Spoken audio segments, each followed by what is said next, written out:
Doctor, it's good to see you again. I enjoyed our conversation yesterday. Let me just ask you about the massive increase that we have seen in recent years when it comes to children and what we're seeing with chronic diseases, autoimmune diseases, developmental disabilities.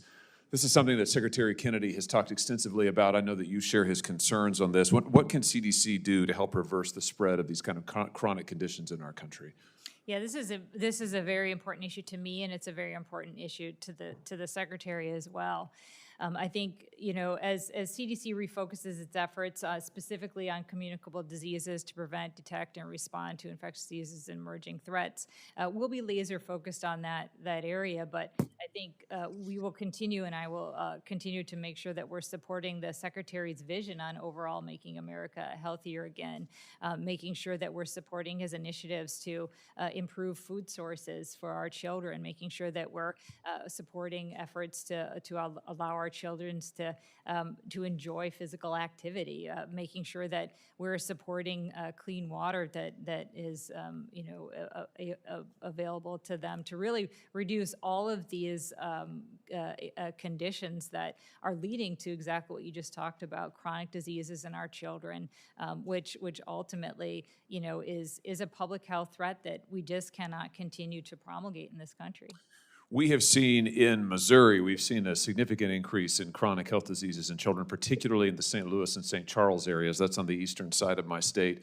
One of the reasons for this is the presence of nuclear radiation and nuclear toxins in our soil, in our air, and in our water. Are you familiar with the West Lake Landfill Superfund site in Bridgeton, Missouri? Do you know what I'm talking about? I'm not familiar, but this is something that, again, these are very important issues to me, and I'm happy to work with you if I'm confirmed as CDC. This Superfund site dates back to the Manhattan-era uranium enrichment project.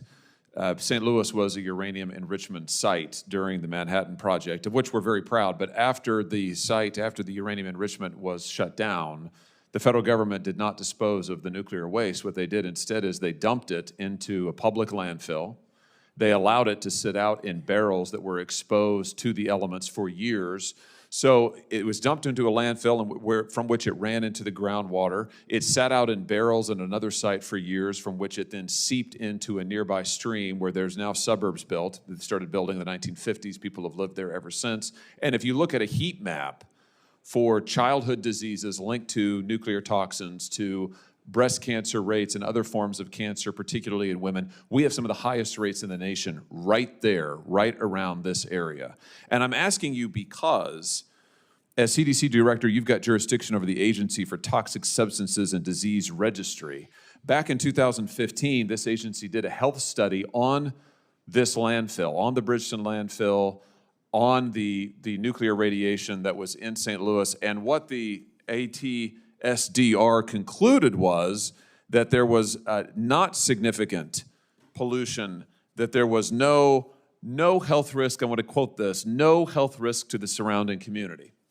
Now, since that time, we have learned that, in fact, the ATSDR report relied on faulty data. It relied on faulty methods, and there have been multiple subsequent reports, including those done by the government and the Army Corps of Engineers, that have shown that there is, in fact, extensive contamination. And as we speak right now, the Army Corps of Engineers is moving people out of their homes in the St. Louis area, those who live adjacent to this creek where the toxins are. They're moving them out of their homes because of existing, continuing nuclear radiation in their homes, in their yards. We've had schools that have been closed because of the presence of nuclear toxins in the air, in the dust, in the soil.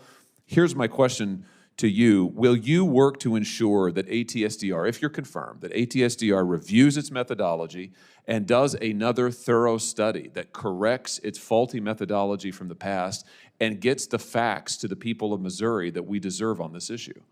If I'm confirmed as a CDC director, we will definitely look into this, and I'm happy to follow up with you. Good. I'll just point out that it's so significant, it's so bad, ATSDR study, that the Reuters news agency did an entire report that we will make sure that you see, detailing the faulty data and, frankly, haphazard process that ATSDR used to issue this report that has been relied on, I might add, by corporate bad actors and other polluters to say, oh, see, there's nothing wrong, even as other agencies of the government are telling people, no, you have to leave your home. because you've been exposed to nuclear radiation. We absolutely have to get this fixed and have to get it cleaned up. I look forward to working with you on that. I'll have other questions for you for the record. Thanks again for being here. Thank you, Mr. Chairman.